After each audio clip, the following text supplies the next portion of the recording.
of the Standing Committee on Foreign Affairs and International Development, conformément à la... Pursuant to Standing Order 1082 and the motion adopted by the committee on Thursday, October 29th, 2020, the committee commenced its study of arms export permits with a particular focus on permits granted for exports to Turkey. To ensure an orderly meeting, I encourage all participants to mute their microphones when they're not speaking and to address comments through the chair. When you have 30 seconds remaining in your questioning or speaking time, I will signal you with this now customary piece of yellow paper. Interpretation services are available through the globe icon at the bottom of your screen. And colleagues, our witnesses have agreed to make themselves available until 5:45. That gives us a full hour with them. I propose that we continue on that basis. And maintenant, j'aimerais souhaiter la bienvenue. And now I would like to welcome our witnesses. International Canada, Justin Mohammed, Human Rights Law and Policy Campaigner, as well as Stacia Luft, Articling Fellow. From Project Plowshares, we have César Jaramillo, Directeur Exécutif, and Kelsey Gallagher, Rechercheur. And the Rideau Institute on International Affairs, we have with us Peggy Mason, President. And without further ado, we will start with Amnesty International for 5 minutes of opening remarks. The floor is yours. Thank you, Mr. Chair, and I'd like to begin by acknowledging that I'm joining the committee from unceded Algonquin territory in Ottawa, Ontario. And of course, would like to thank the committee for inviting us, particularly on International Human Rights Day, and wish all of the committee members a happy International Human Rights Day. Mr. Chair, committee members, as you may know, Canada acceded to the Arms Trade Treaty, or as we will refer to it, the ATT, in September last year, after which it became binding on Canada at international law. It is an important convention that can help prevent the commission of serious international crimes, including genocide, war crimes, and crimes against humanity. This is why Amnesty International has campaigned in Canada and around the world to encourage states to adopt domestic laws that fully implement its terms.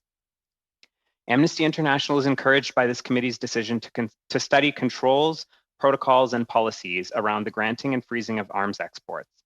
However, we would respectfully remind the committee that these measures are, quite simply, not law. The starting point must be to ensure that Canada's legal framework fully implements all of its international legal obligations under the treaty. Bill C-47, which amended the Export-Import Permit Act, or as I will refer to it, the EIPA, was introduced to implement the ATT, and it did strengthen Canada's export control regime. However, the legal and regulatory regime that it created failed to fully implement the treaty. Several civil society organizations provided written briefs about these deficiencies to the Senate Foreign Affairs Committee in November 2018, and again, when Global Affairs Canada undertook consultations to develop a regulations package to accompany Bill C-47 in April 2019. Allow me to provide just two examples that were highlighted in those briefs. First, Article 6 of the ATT contains an absolute prohibition on certain weapons transfers, such as those that violate UN Security Council arms embargoes, or transfers where there is knowledge that the arms would be used to commit genocide, crimes against humanity, and war crimes. The absolute prohibition on such exports does not exist in Canadian law. Second, there are also deficiencies around the US weapons export process. Through the use of a so-called general export permit, almost all US weapons exports are exempted from the review mandated by Article 6 and Article 7 of the ATT. Such exemptions are not permissible under the treaty. The consequences of failing to fully incorporate the ATT in Canadian law, as my colleagues will elaborate, is that Canada continues to export weapons where there are significant concerns about the possibility of their use in the commission of serious international crimes. And I'll now turn it over to my colleague Stacia Luft to continue our testimony. Thank you. Our understanding of Canada's export review process, post Bill C-47, is informed by Global Affairs Canada's final report on weapons exports to Saudi Arabia. The Minister of Foreign Affairs ordered officials to release the document earlier this year.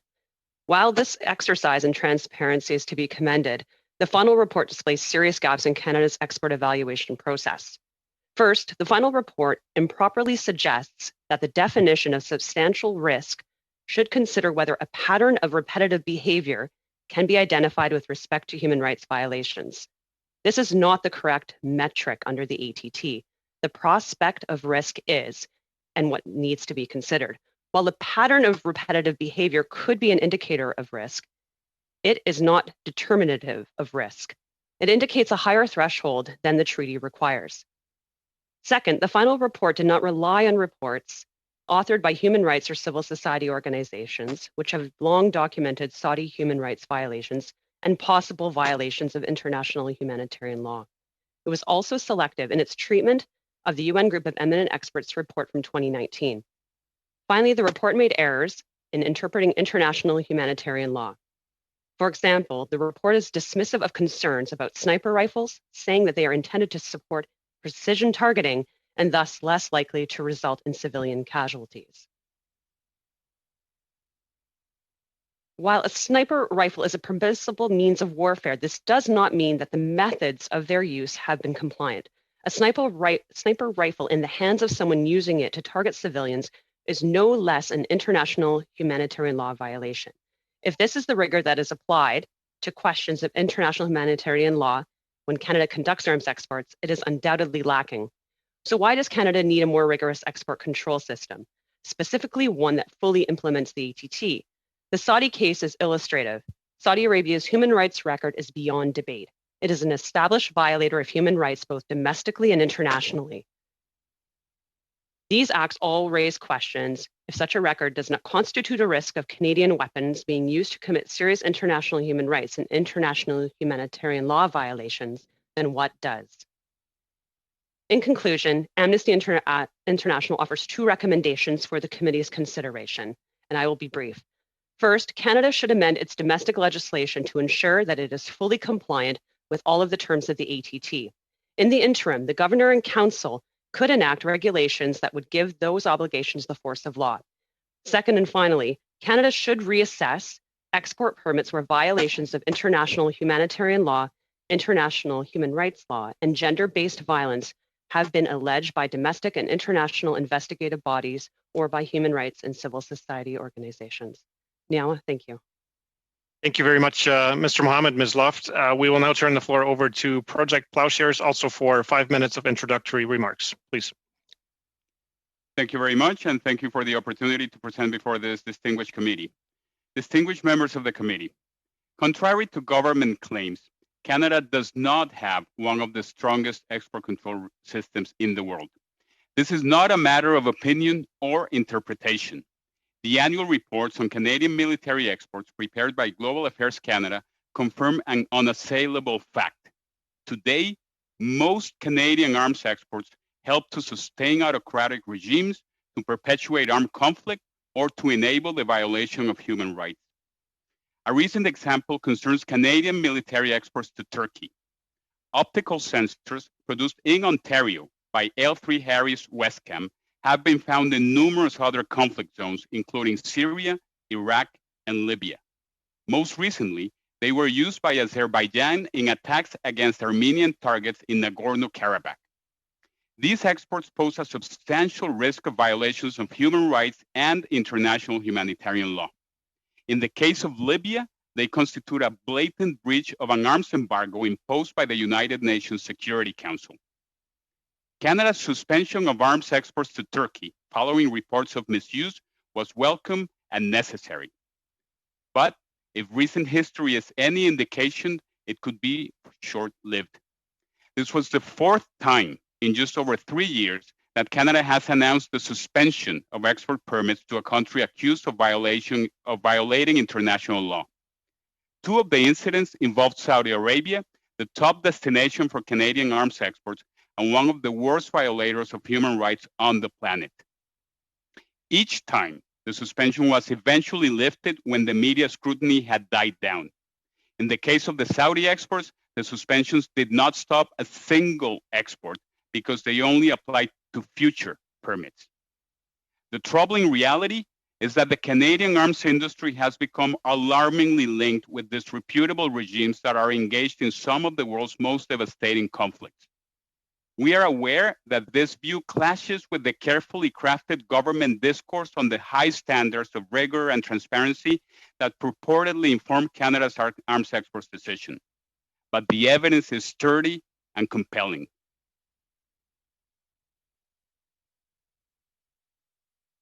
Thank you, and Cesar. the world is taking notice, and the world is taking notice. In September of this year, a group of eminent international and regional experts on Yemen, mandated by the United Nations Human Rights Council, issued a report that confirmed not only the pattern of human rights abuses by all parties to the conflict, but also the role that Canada and other arms exporters to the warring parties have played to perpetuate the crisis.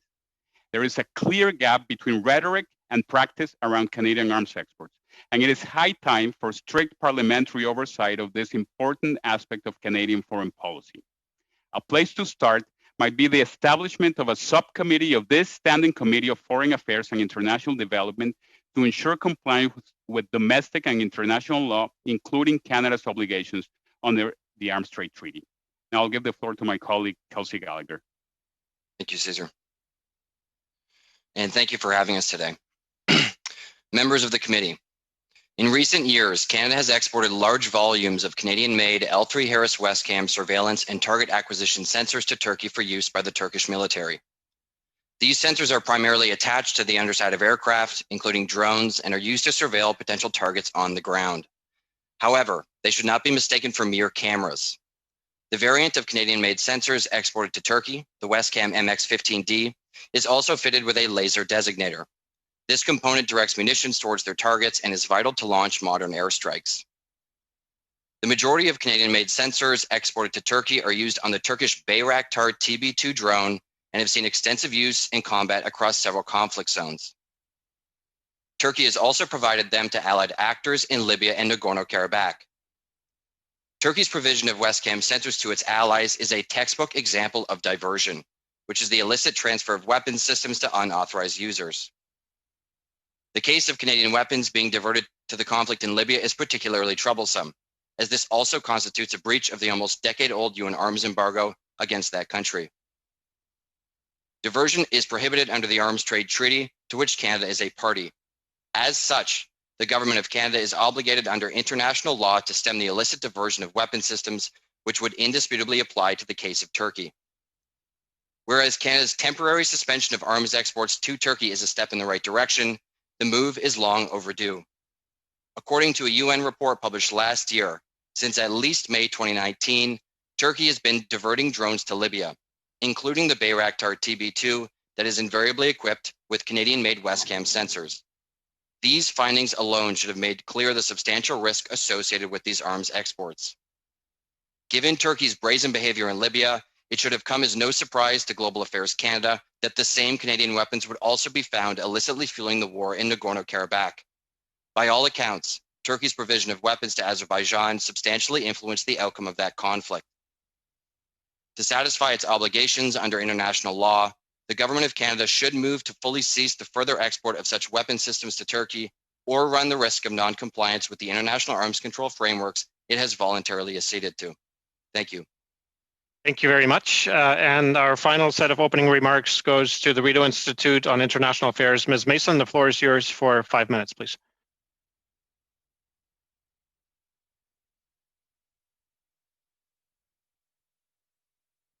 Ms. Mason, you may be on mute. If you can just double check your mic. Voilà. Sorry. My apologies. Thank you very much for inviting me here today. Merci pour cette invitation. Thank you for the invitation. Impartial Canadian Arms Export Control Agency. Since I became president of the Rideau Institute in June 2014, we have been tracking the long and sordid saga of our continuing arms exports to Saudi Arabia no matter what.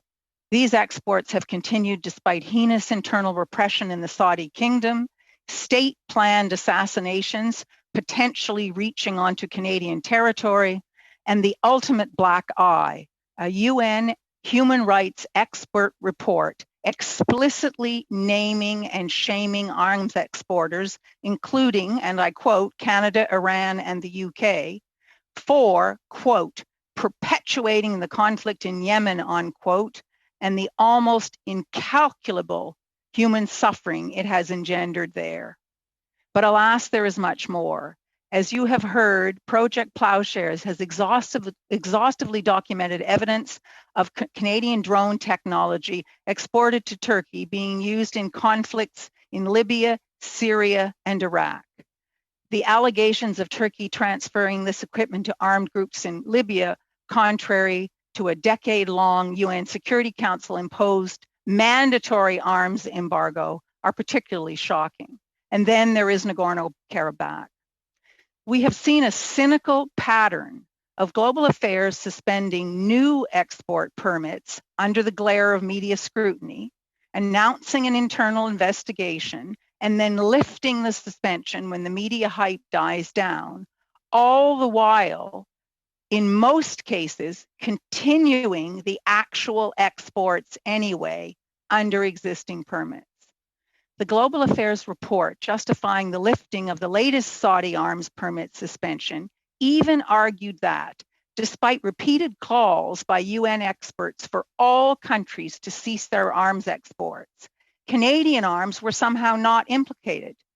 This, in turn, led to the UN expert group in their next report, the September 2021, to explicitly name Canada. Never, as a former ambassador, did I ever imagine seeing the name of Canada in such a report.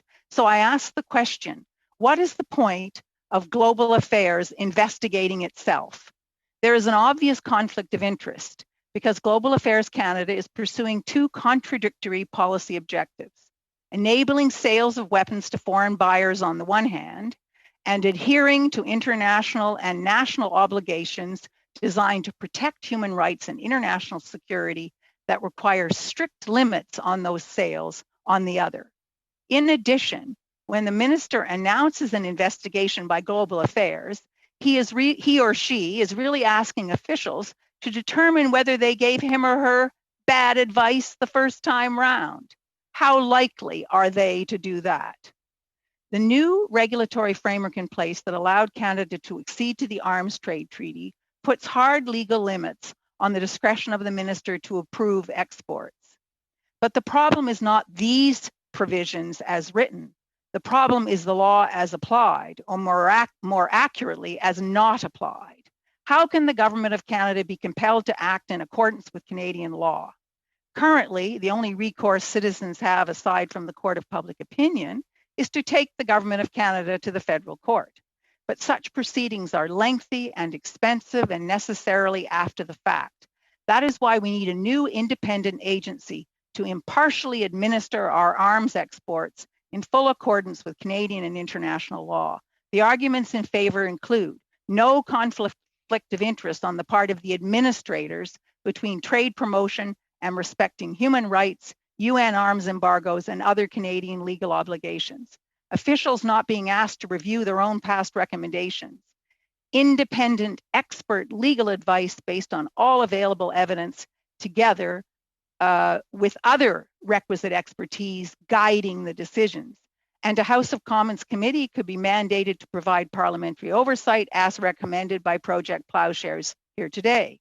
And the ultimate benefit for elected officials is taking the domestic politics out of the equation. In the meantime, there are two immediate steps that Global Affairs can take to improve its current dismal record. One, begin consultations on the creation of an arm's length advisory panel as promised in April 2020.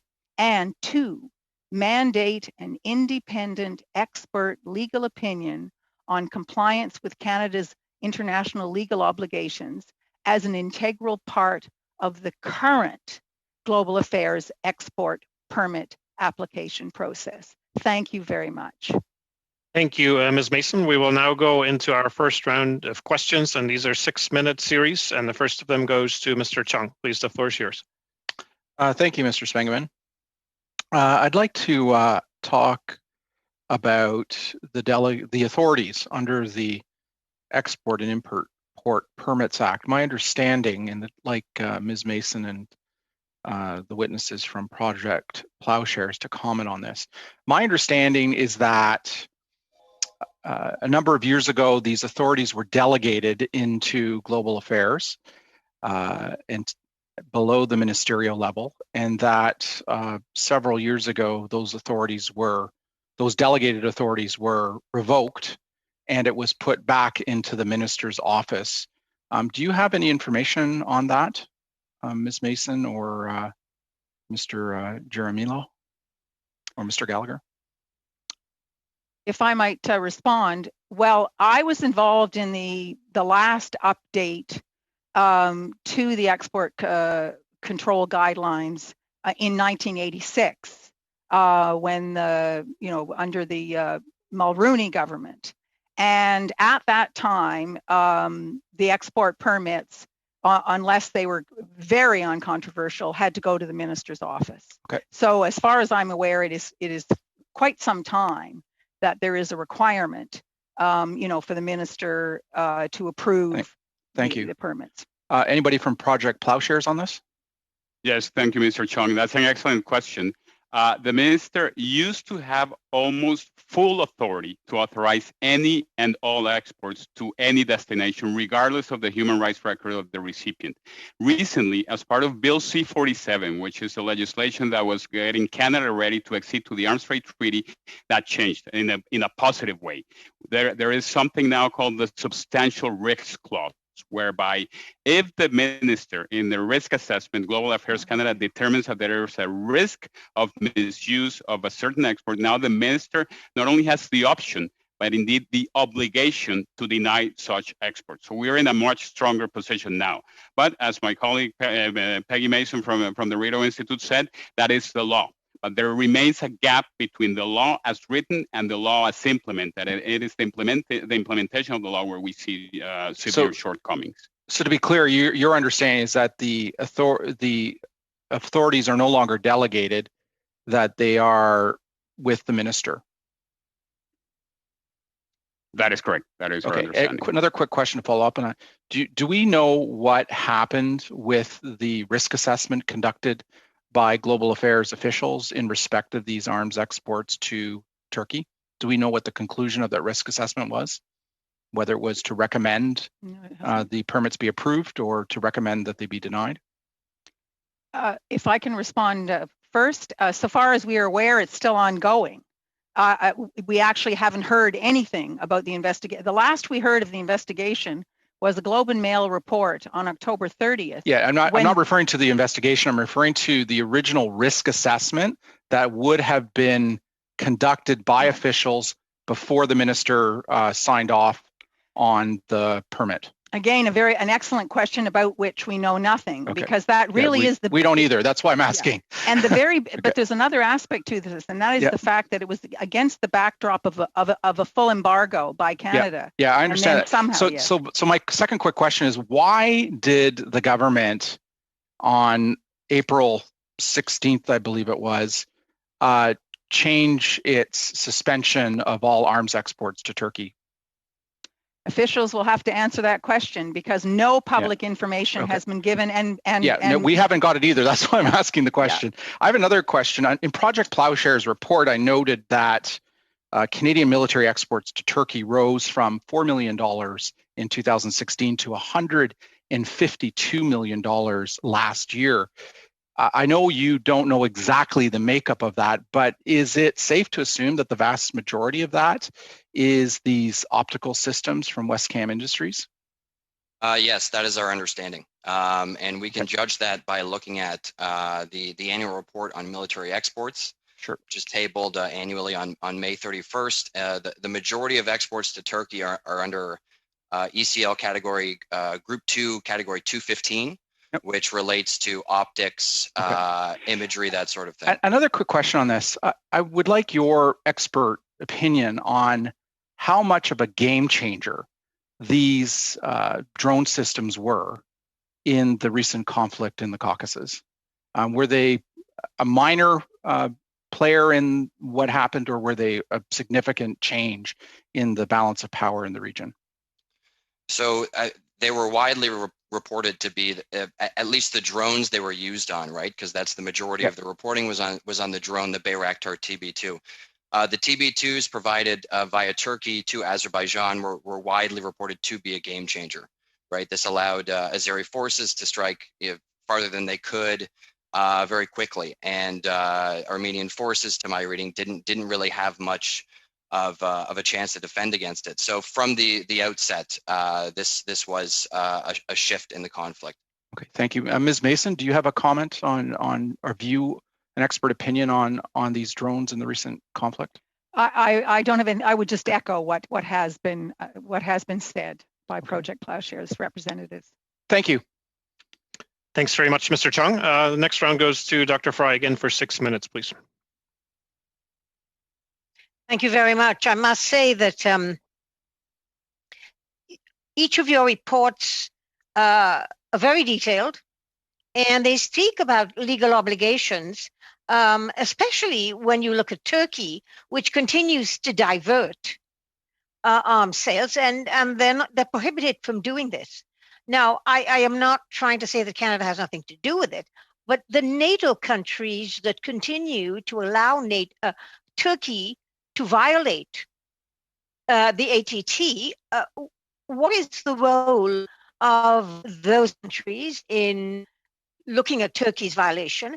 Do you believe, and somebody who knows the innards of this thing, like Ms. Mason, can tell us, is it that Canada is not able to do anything because the other NATO members, because you mentioned the UK and the USA, are putting pressure on them to keep the status quo and the violations okay because of various geopolitical reasons? Can somebody answer me that? I mean, it's a loaded question, but I don't know the answer because none of us know what's going on here. But can you tell me something, Ms. Mason, about how that would work internally to NATO, and then Mr. Jaramillo can respond? Yes, thank you very much. Well, first of all, I don't know of any. I don't know of any such pressure. But the far more important point is that it's entirely beside the point. Canada has legal obligations which it has freely entered into with respect to the Arms Trade Treaty.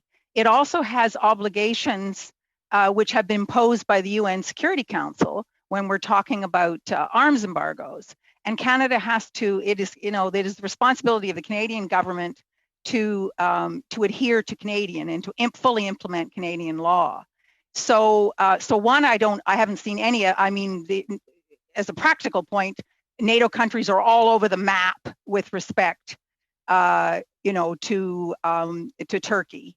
But the main point is that each country has the sovereign obligation to fully implement its obligations under its national law and international law. And there's no way you can excuse, say, oh, somebody pressured me, to not follow my, Canadian law. Thank you. Thank you, Dr. Fry. That's an excellent question. We often hear from NATO members, not just in this instance, but in general, the need to maintain military interoperability, and that is often given as a blanket reason for these dubious transactions. But as Ms. Mason said, that is no excuse whatsoever for failing to uphold the law. The Arms Trade Treaty or domestic Canadian law make no exemptions for military interoperability or for any other reasons. Canada is obligated to uphold the law, and other countries that may also be encouraging behavior. The poor behavior of other states does not excuse Canadian poor behavior. Put another way. Thank you. Now you talked about the need to amend domestic law with regard to the HET. What are those amendments you think we should be doing? I thought the law was specific already in keeping with the ATT, but should it be amended even further, our domestic law? And how do we keep domestic politics out of it? Because again, one knows what happens at question period when somebody gets up and asks a question, and everything becomes a political minefield and muddy the waters, as opposed to looking clearly at our legislation and at our obligations. So when you look at Bill C-49, how do we amend that? Should it be amended? What are the next steps we should do, to ensure, you talked about an arm's length watchdog group that is going to be clear in terms of its legal obligations, its legal arm's length, etc., and that is something that could happen. How do you escape that political minefield that occurs in the House of Commons when you take this to the House, you look at voting, and then everyone plays games with it. What can one do? I am asking this question not because I'm being partisan at all, but because I do not want Canada to have its name muddied internationally with us not living up to obligations. What is a domestic legislation should look like? Thank you. I wonder, you did ask about, the first part of your question was with respect to comments that have been made, and they were made by Amnesty, by Justin Mohammed and Amnesty International, specifically about the fact that Bill C-47, to allow Canada to accede to the Arms Trade Treaty, actually did not implement all of the obligations of the Arms Trade Treaty. So I think perhaps, I mean, I would like to turn it to him to answer that part. And then with respect to the arms length agency, I mean, I'm making a radical proposal here in traditional terms. It's not actually radical when you consider the kind of world we live in now and the kind of challenges and the kind of new think we need. It's not actually that radical at all. It's just radical for, you know, the old time diplomacy at Global Affairs. But if it's an independent agency that has the final decision making, then parliamentarians wouldn't be implicated in it. The report would go to Parliament, and they could debate the report, and they could debate whether or not there should be new legislation and so on. But the individual decisions would be made by the independent agency. And an example reaching way back would be with respect, if you recall, the way back in the 80s, the tainted tuna scandal. And that led to the minister losing any right to overrule the findings of inspectors. And ultimately, that led to taking things like food safety out of Agricultural Canada, which was promoting food, and putting it into a separate, discrete agency, the Canada Food Protection Agency, which has that mandate. And so, that was done in 1997. So it's not that we can't do these kinds of things. It's just that with diplomacy, sometimes in those areas, these things are made to seem more difficult. Ms. Mason, I'm afraid we'll have to leave it there. Thank you very much. Thank you, Dr. Fry. And Monsieur Bergeron, vous avez la parole pour 6 minutes maintenant. Monsieur le Président, sur cette... Thank you, Mr. Chairman. And on the same line of questioning, because we saw the Minister of Foreign Affairs has significant powers, even though there are clear parameters. And we saw that the minister is indeed seeking to repeat the current expression, to not have a monkey on his back. So we saw with this suspension of the moratorium on arms sales to Saudi Arabia, where in the middle of the pandemic, the minister took this decision, which surprised, I think, more or less everyone. I had the opportunity to speak to the minister, or to communicate with him, and I said, look, there's a report that was sent to me that was relatively independent, telling me that we could move forward. So I asked to see that report, and to my great surprise, it's an internal report from Foreign Affairs, and it was totally designed to legitimize the lifting of this moratorium. You can read in this report the sort of kinds of arguments saying that we're seeing that there are breaches of human rights or violations of human rights, but to a certain degree, they weren't sufficiently documented. So this is an argument that we've heard quite a bit over the last few weeks from Global Affairs Canada. And the minister added that he was surrounded by a sort of committee of wise people to help him under the circumstances. So personally, I didn't see any trace of such a committee.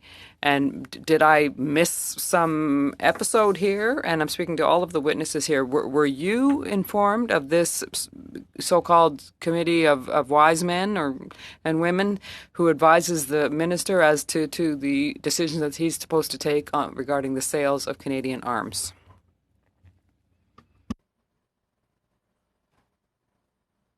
Thank you for the question. If I may address it briefly. Yes, can you hear me? Yes. Okay. Thank you for that question. We were taken aback by the lifting of the moratorium to Saudi Arabia, even if it was some along the pattern of no matter what in terms of arms sales to Saudi Arabia.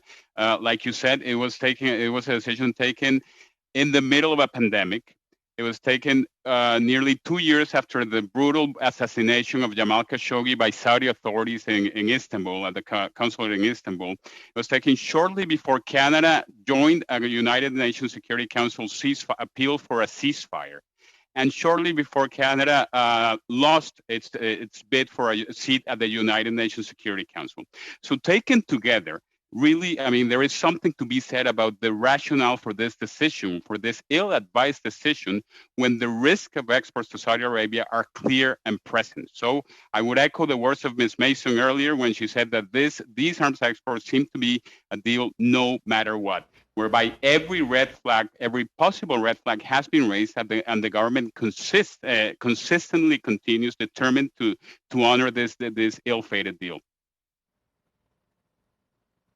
I wonder if I could jump in on a couple of things. Reference was made to wise men. That's an announcement that the minister made, that he was going to establish a group of experts, independent experts that would advise, but that hasn't been done yet. A reference has also been made to what kind of an investigation actually goes on, and I think we should look at the Turkish example, where within weeks, the Globe and Mail got an independent reporter on the ground to go and take pictures in Armenia of the equipment in question, demonstrating clearly that it was Canadian Westcam technology.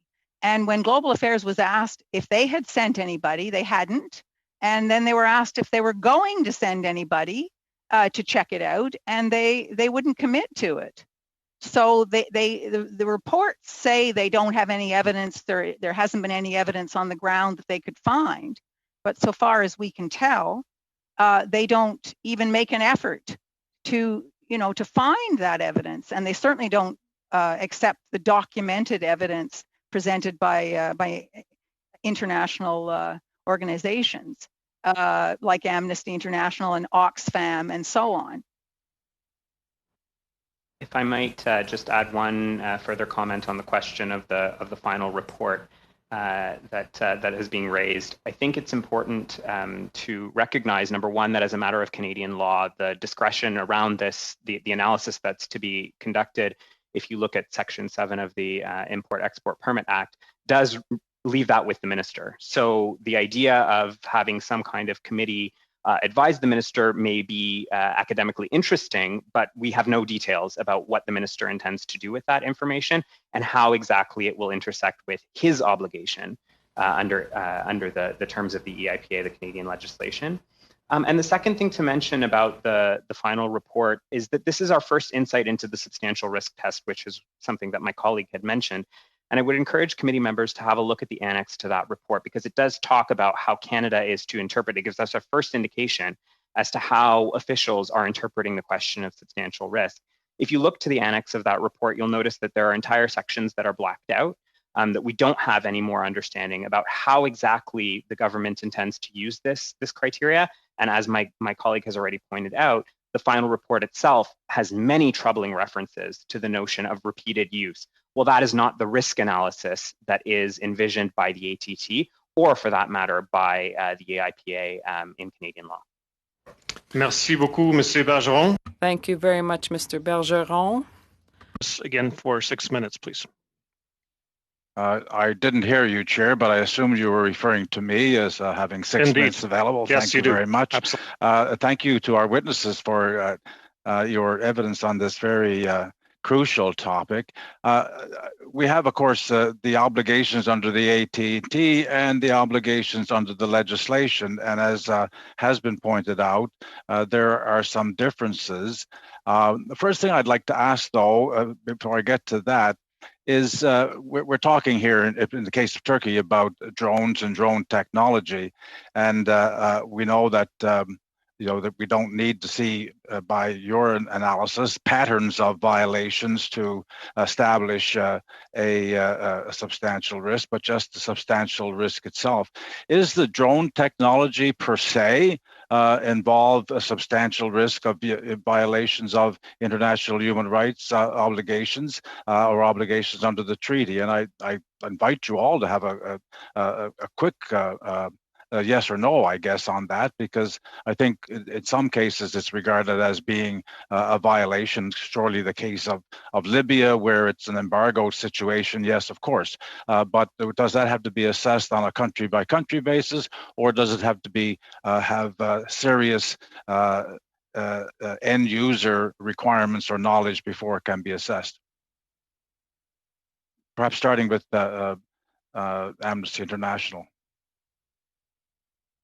Thank you for the question, Mr. Harris. But my colleagues, I think from Plowshares and potentially Rideau Institute will have more to say.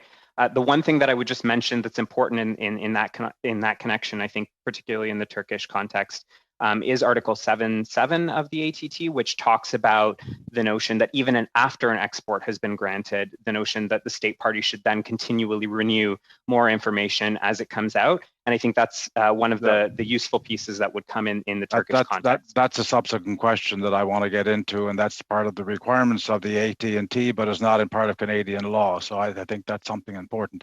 But Project Plowshares, would your representatives tell us whether you think that the drone technology itself is well, it's obviously subject to significant human rights violations, but would you consider it itself to be a weapon that's particularly exposes substantial risk?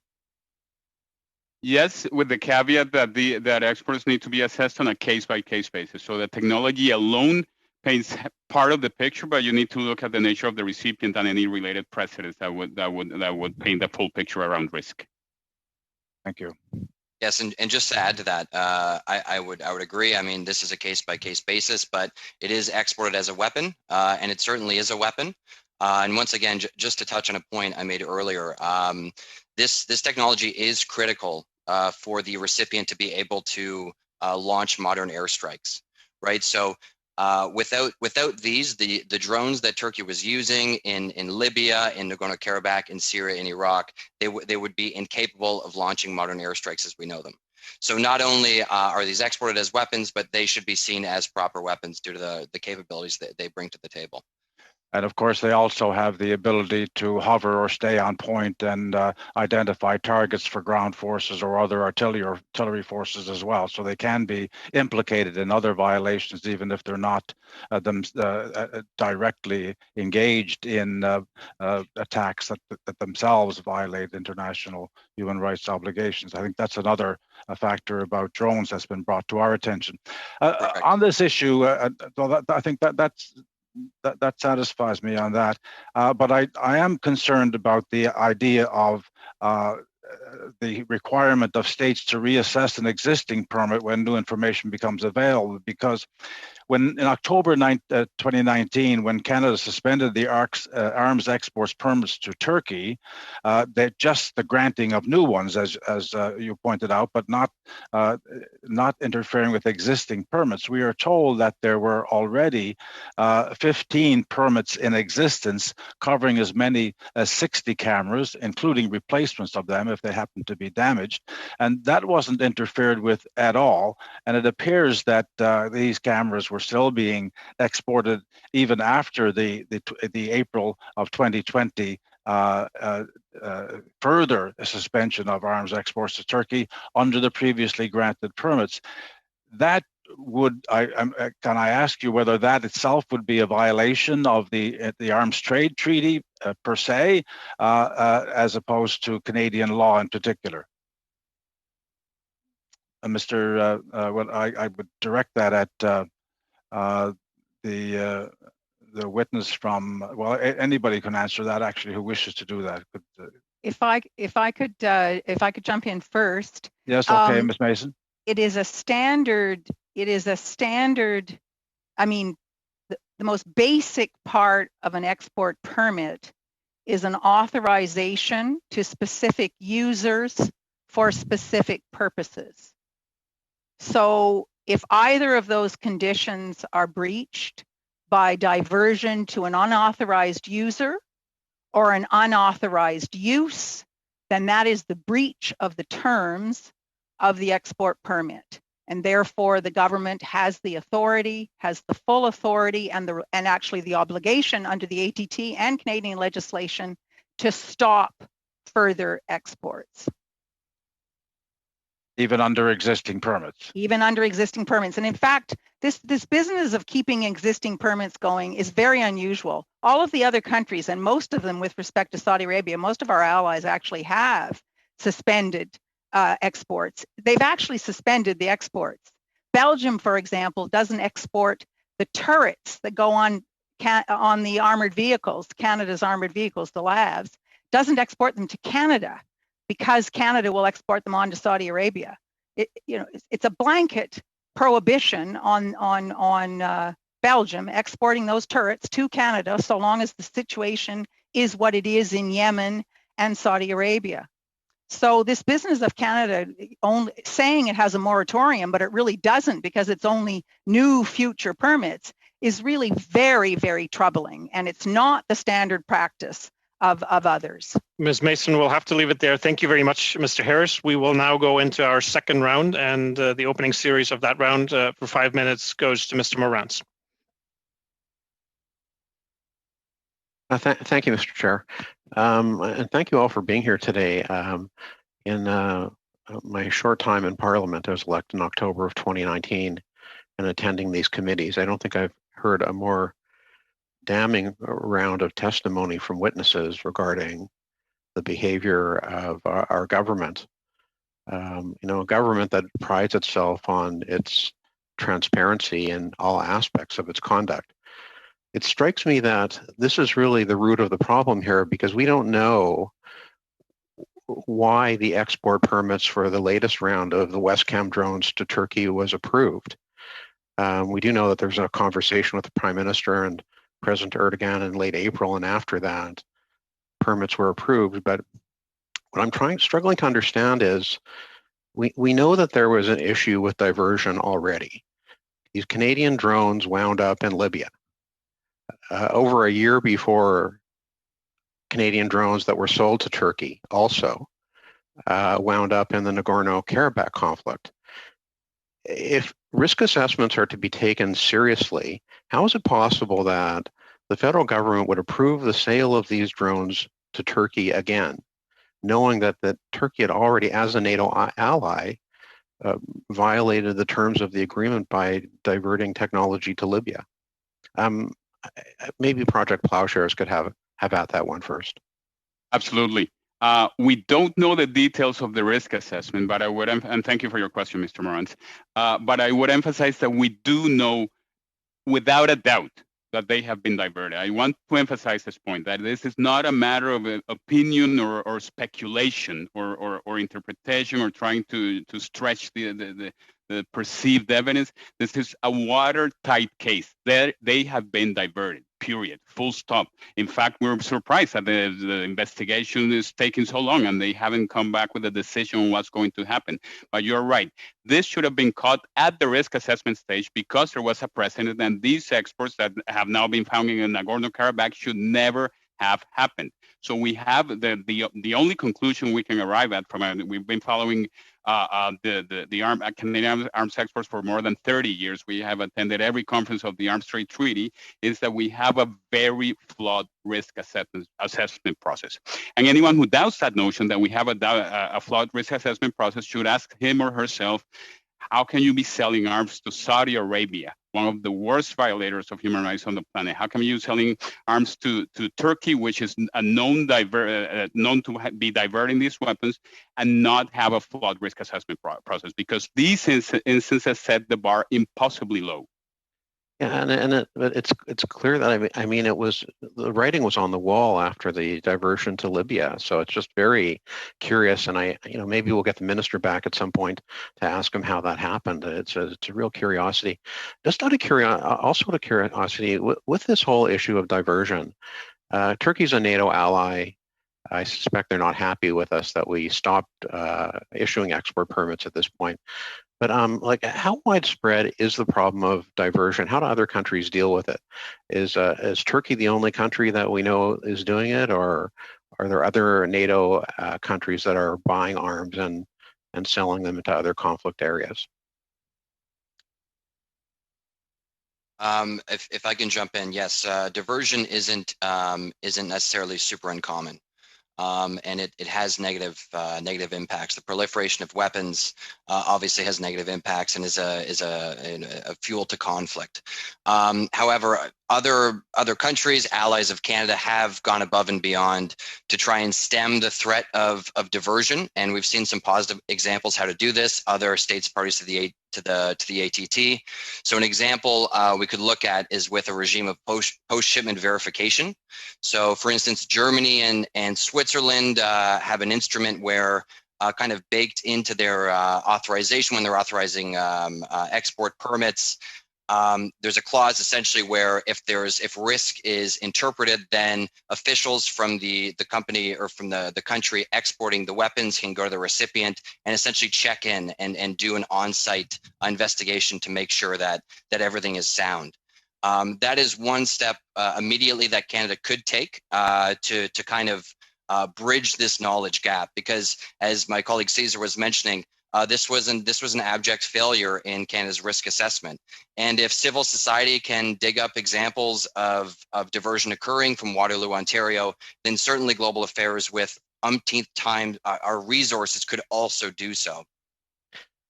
Thank you. Okay, those are my questions, Mr. Chair. Thank you very much, Mr. Morantz. Next round goes to Mr. Fonseca for 5 minutes, please. Well, thank you, Mr. Chair, and thank you to our witnesses for joining us. So under my understanding is that under the ATT, the minister must review the individual permit and the intended end use and end user. If there's evidence of the stated answers to things not being the case, such as diversion, the minister then has grounds to suspend. And that's exactly what happened in Nagorno-Karabakh. So I'm going to ask Mr. Jaramillo to be able to say different, or that's what happened in Nagorno-Karabakh. Yes, Mr. Fonseca, thank you. That's a good point. As I said in my opening remarks, we have been here before, where the government, faced with increased media scrutiny, announces a suspension, because I will remind the members of this committee that this was not an instance of the government being proactive in identifying this diversion in Nagorno-Karabakh. This is as a result of civil society and media pushing and making these allegations come to light. So we didn't see any proactivity there. In reaction to the media scrutiny, the government has four times in the past 3 years announced similar suspensions. And 3 out of the 4, the fourth is still pending, 3 out of the 4 have reverted to the permits being reinstated. Every time the suspension coincides with heightened media scrutiny, and when the media attention dies down, the government again reinstates the permits. And this is a matter of fact. The past 3 instances, they have reinstated permits to Saudi Arabia and to Turkey after the first announcement that we would not sell them anymore.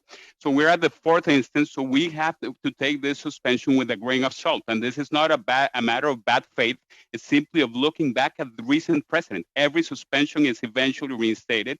We hope this one sticks, but again, 2 lessons here. One, that the government was not being proactive. It was faced with this evidence that was put before it.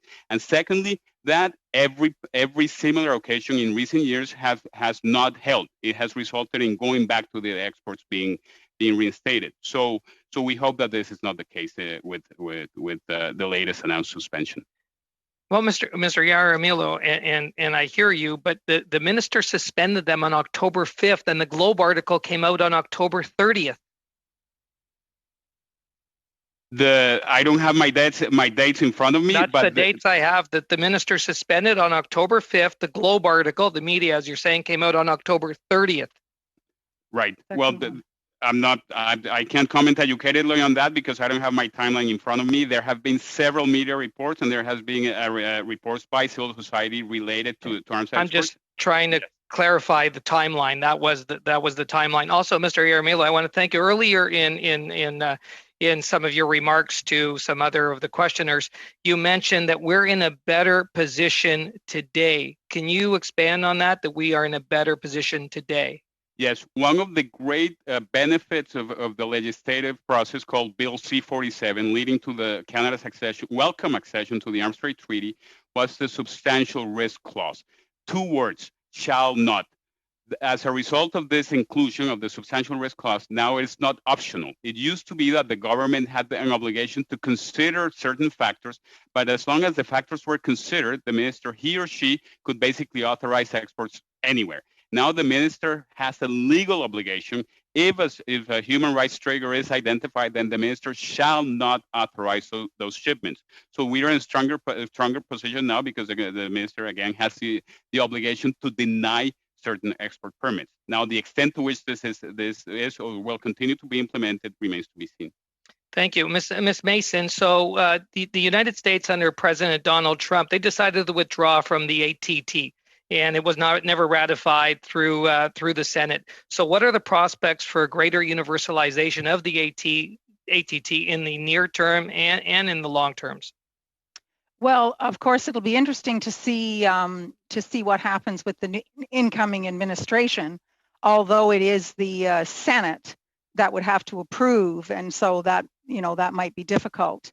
But it's important. I mean, I think we should bear in mind that there was on at least 3 occasions, Congress, on a bipartisan basis, voted to stop American arms exports to Saudi Arabia, and it was only President Trump's veto that stopped that. So United States, with respect to, Congress, with respect to arms exports to Saudi Arabia, wanted to stop them. So, I don't, there may not be a likelihood of United States signing up, ratifying the treaty. It's unlikely to get through the Senate, but that doesn't mean that there isn't a lot of pressure in Congress to act in accordance with international legal obligations. Thank you. Thank you very much, Mr. Fonseca. Monsieur Bergeron, vous êtes le prochain avec l'allocation de 2 minutes et demie. Mr. Bergeron, you have 2.5 minutes. I'll try to do this quickly. On the issue of drones, the cameras for the Turkish drones, I think the damage has been done. Insofar as some of us heard straight from the mouth of the Turkish ambassador to Canada that Turkey had developed a typically Turkish technology for the manufacturing of these drones, and so that they will now be able to do without the Canadian technology that they probably copied, in fact. But I want to come back to a statement that Ms. Mason made in her presentation to the Senate committee on C-47, where she emphasized the necessity to be very careful about commercial confidentiality. So when we're talking about, we had a hearing with officials from Global Affairs Canada. Several of the questions that we were asking were answered by saying we can't answer because of these issues of commercial confidentiality. So in your opinion, Ms. Mason, how do we get around that problem that parliamentarians, amongst others, are always faced with this kind of statement from Global Affairs Canada? Thank you very much for that question. Because this is another area, I regret to say, of abuse by Global Affairs, abuse of the term commercial confidentiality. The OECD actually has a definition of commercial confidentiality, and it really is very narrowly construed to relate to factors to do with pricing and competitiveness of bids. And therefore, that should certainly not prevent the lion's share of the information being given to parliamentarians and to the public, for that matter.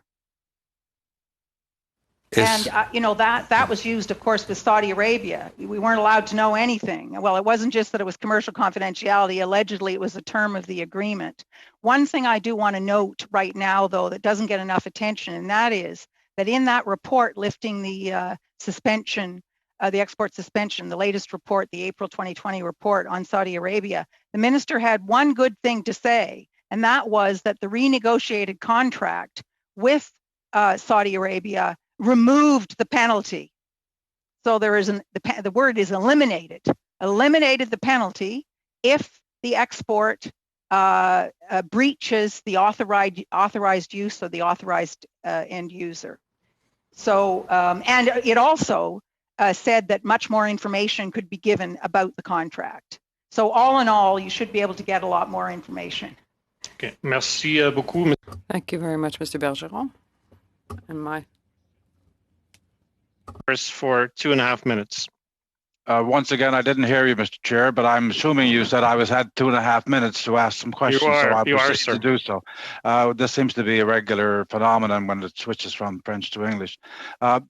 First of all, I think you've all said that you don't have a lot of faith in the assessment process carried out by Global Affairs Canada, and also the lack of transparency about who's doing it. We don't even know how much resources are given to this task, it seems.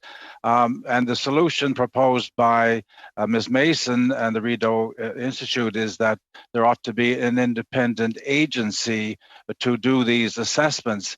Is that something that we would be following in someone else's, some other country's footsteps in doing, Ms. Mason, or would that be someplace where we would be breaking new ground, as we have done, of course, in other areas of international arms issues, such as the landmines issue and others? But could you answer that question? I haven't done an exhaustive review, but certainly I think it's fair to say that among Western countries, that this would be groundbreaking. This would be something where Canada would be leading the way and demonstrating that we don't just say we believe in a rules-based international order, but we actually implement. You know, we put our money where our mouth is. And but so far as I know, it would be groundbreaking. But I want to emphasize that I did mention at the very end an interim step, which the government can do immediately. And if they say they're complying with international law and Canadian law, they should have no problem with this. And that is add to the existing process the requirement for an independent expert legal opinion. And the question is, will this proposed export be in compliance with Canada's legal obligations under the ATT? And so that's something we could do immediately, and that would kind of be a start of getting the idea that this has to be based on evidence and on expert legal opinion.